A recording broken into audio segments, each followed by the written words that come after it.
All right, Raiders Nation, let's jump into the latest coaching chatter because things are getting pretty interesting and honestly a little bit chaotic. The rumor mill is spinning, the interviews are happening, and there's a lot more smoke than usual around the Raiders head coaching search. And if you're like me, you've been waiting for some clarity, but right now it feels like the organization is playing chess while everyone else is playing checkers. So let's break down what's going on, who's in the mix, and what it could mean for the future of the Las Vegas Raiders. First up, let's talk about Joe Brady. You've probably heard the name a lot over the last few days because the Raiders have reportedly interviewed him for the head coaching job. He's currently the offensive coordinator for the Buffalo Bills, and he's done a solid job in that role. But here's the thing. The more I talk to people around the league, the more I'm convinced that Brady might be better suited as an offensive coordinator than as a head coach. I've got friends in the Bills organization who speak highly of him, and there's no doubt he has talent. But when you step back and look at the bigger picture, it's hard to ignore the fact that the Bills themselves have a head coaching vacancy. Now, if your own team isn't willing to promote you to head coach, it's reasonable to ask why another team should. The Bills have the best quarterback in the league in Josh Allen, and Allen has spoken positively about Brady. Brady has been with that organization for a long time, and he's clearly respected. But if the Bills decide to move in a different direction, that's a pretty big signal. It makes you wonder, if Buffalo doesn't want him, why should the Raiders? I'm not saying he's a bad coach. I'm just saying there are other candidates I'd rather see in the Raiders' head coaching seat. Personally, I would be more interested in Brady as an offensive coordinator, especially if the Raiders bring in a defensive-minded head coach. But to make him the head coach outright, there are other candidates I think would be a better fit. And if you're going to roll the dice with someone like Brady, I think you might as well roll the dice with Davis Webb, who is another name getting a lot of buzz right now. Next up, let's talk about Chris Shula. This one is interesting because it's not really being reported anywhere else, but I've been hearing things from multiple sources that the Raiders could show interest in him. Shula is the defensive coordinator for the Los Angeles Rams, and the timing of this is what makes it intriguing. It's not that I'm saying Shula is definitely going to be a candidate, but the timing of the news is curious. When the news first came out that Brian Daboll was going to interview with the Raiders, it made people stop and think. Daboll was originally tied to Brian Flores, with Flores potentially being the head coach and Daboll as the offensive coordinator. But after the Raiders reached out to people around the league, they realized Flores might not be the right fit, largely because of concerns about his ability to build a staff. People were worried he burned bridges, and that's something the Raiders simply cannot afford to do right now.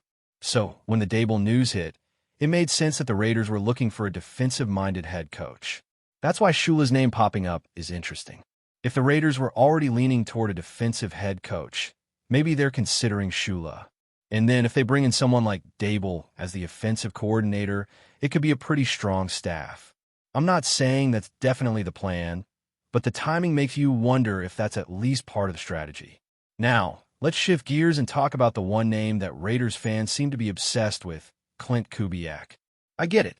He's been impressive, especially with the way he handled Sam Darnold and the Seahawks offense.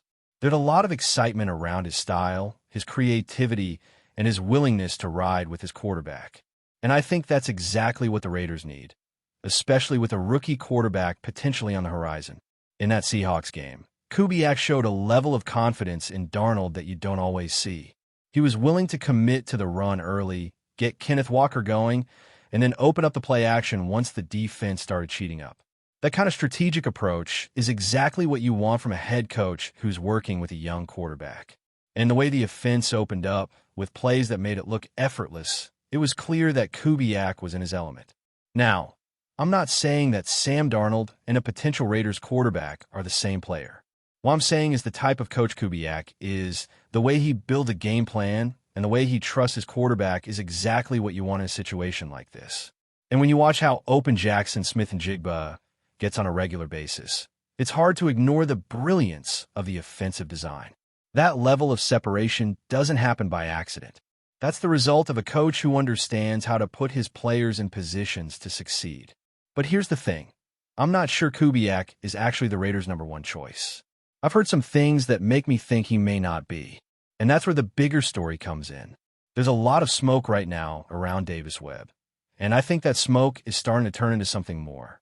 According to SpotTrack, there are rules around Super Bowl week interviews.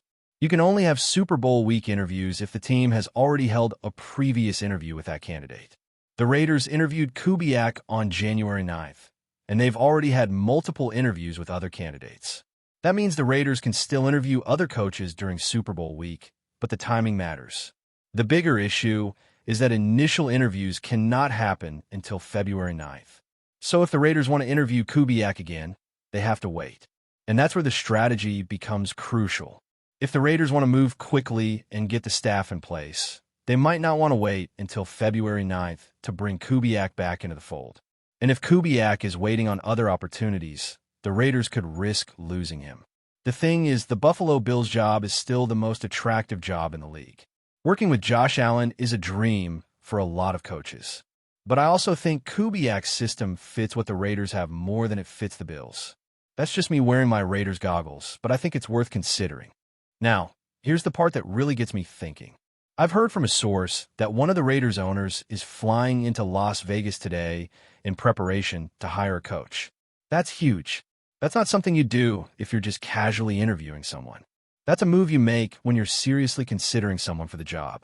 And the fact that an owner is flying in specifically for the Davis Webb interview tells me the Raiders are taking this seriously. I'm not saying they're definitely going to hire Davis Webb. I'm not saying it's a done deal. But the level of attention and urgency around his interview suggests he's a top contender. And when you consider that he's been praised for developing quarterbacks and building strong offensive systems, it's not hard to see why. So the big question for Raiders fans is this. Do you want the Raiders to hire a head coach now, or do you want them to wait for Kubiak and potentially miss out? The organization has been stuck in mediocrity for too long, and the fan base has suffered through years of disappointment. If the Raiders believe Kubiak is the best candidate, they need to go all in. But if they think Davis Webb is the right choice, then they need to pull the trigger and stop waiting for the perfect moment. The Raiders have a massive advantage right now. They have the number 1 overall pick, top salary cap space, and a ton of draft capital. They are in a position to build something special, but it starts with the right head coach. And if the organization is serious about making a change, they need to act like it. All right, Raiders Nation, if you thought the first part was intense, buckle up because the second part is where things get even more intriguing. We've already talked about Joe Brady, Shula, Clint Kubiak, and Davis Webb, but now we need to dig deeper into the timing, the rules, and what it all means for the Raiders' decision-making process. This is where the NFL's hiring calendar really starts to matter, and why the Raiders might be playing a more calculated game than most fans realize. Let's start with the rules around interviews during Super Bowl week. This is a crucial piece of the puzzle that a lot of fans overlook.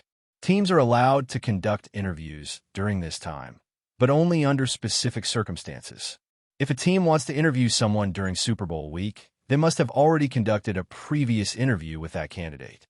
That's why the Raiders being able to interview Clint Kubiak again is tied to the fact that they already met with him on January 9th.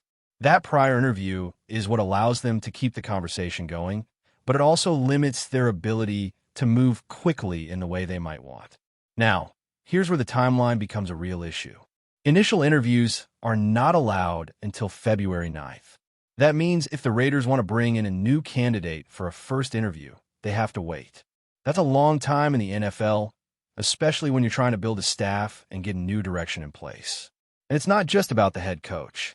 If the Raiders wait until February 9th to start interviewing new candidates, they're also delaying the process of finding offensive coordinators, defensive coordinators, and position coaches. That's a big deal because the Raiders need to start building their staff now if they want to be ready for the offseason and draft process. So that brings us back to the big question. Do the Raiders want to wait? If they wait until February 9th, they might get the chance to interview Kubiak again in person, but they could also lose him to another team. And let's be honest, the Raiders have a history of waiting too long and watching opportunities slip away. This fan base has been through too many seasons of near misses, bad decisions, and missed chances. So the idea of waiting for 2 more weeks feels like a risky move.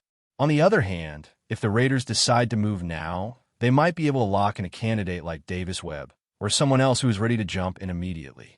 But then the question becomes, are they settling? Are they choosing the safe option instead of the best option? That's the dilemma the Raiders are facing right now. And it's a tough one because there are real pros and cons on both sides. Let's talk about Davis Webb again because his name keeps coming up, and for good reason. Webb is the Broncos' pass game coordinator and quarterback coach, and he's been praised for his work developing quarterbacks. That's a big deal for the Raiders, especially if they're planning to draft a young quarterback early in the draft. The Raiders need someone who could develop a quarterback, build a system around him, and give him the best chance to succeed. Webb has shown he can do that, and that's why he's considered a strong candidate. But Webb is also relatively unproven as a head coach. That's the other side of the coin. The Raiders are in a situation where they can't afford to make a mistake. They've been through too many bad hires, and the fan base is understandably skeptical. If Webb is the choice, it has to be because the Raiders truly believe he's the right person to lead the team, not because they're settling or because they're afraid to wait. And that's why the owner flying into Las Vegas is such a key detail. It shows that the organization is taking Webb seriously. It shows that they're not just doing a formal interview because they have to. It shows that there's real urgency and real interest. When an owner makes a move like that, it usually means the team is ready to make a decision. It means they want to see the candidate in person, they want to feel out the energy, and they want to get a better sense of who this person is beyond the resume. Now, let's talk about the bigger picture. The Raiders are in a unique position. They have the number 1 overall pick, they have a ton of salary cap space, and they have multiple draft picks. This is the kind of situation where you can completely reshape a franchise. But it all starts with the head coach. The head coach sets the tone, sets the culture, and sets the direction. If the Raiders get this hire wrong, it could set them back for years. If they get it right, it could be the beginning of something special. And that's why this decision is so important. It's not just about who looks good on paper. It's not just about who has the best offensive scheme or the best defensive track record. It's about who can build a staff, develop a quarterback, and create a culture of accountability and excellence. The Raiders have struggled with that for years. And this is the moment where they have to prove they can finally get it right. Before we continue, don't forget to subscribe to our channel and give this video a like. Your support helps us keep bringing you the latest updates on our Las Vegas Raiders. And don't be shy. Drop your thoughts on the news in the comments below. In what could be the most shocking move of the offseason, whispers are circulating that the Las Vegas Raiders are set to make a blockbuster addition to their roster. DK Metcalf, the explosive wide receiver known for dismantling defenses with his rare combination of size, speed, and sheer athleticism. While nothing has been officially confirmed, sources close to the organization hint that discussions are already underway. And if true, this could reshape the Raiders' offensive identity entirely. Metcalf, who has long been one of the most feared playmakers in the league, brings an unmatched physical presence to the field. Standing at 6 feet 4 inches and boasting elite speed, he has terrorized defensive backs since his NFL debut, turning contested catches into highlight reels on a weekly basis. Analysts suggest that pairing him with the Raiders' already dynamic offense could create matchup nightmares across the league, forcing opponents to rethink coverage schemes and defensive strategies. Rumors indicate that this potential acquisition could signal a new era in Las Vegas, one where the Raiders are aggressively pursuing top-tier talent to solidify their position as perennial contenders. Fans have taken to social media, buzzing with speculation over what it would mean to see Metcalf lining up alongside the team's current stars. Would he immediately become the centerpiece of the passing attack? Or could the Raiders' coaching staff find ways to exploit his unique skill set even further? Questions abound, and the mystery only fuels the excitement. Sources hint that contract negotiations, while complex, might not be the primary obstacle. The Raiders reportedly see Metcalf as a transformational talent capable of redefining their aerial attack. League insiders speculate that if this move materializes, it could trigger a ripple effect across the NFL, with other teams reassessing their own receiver depth charts in response.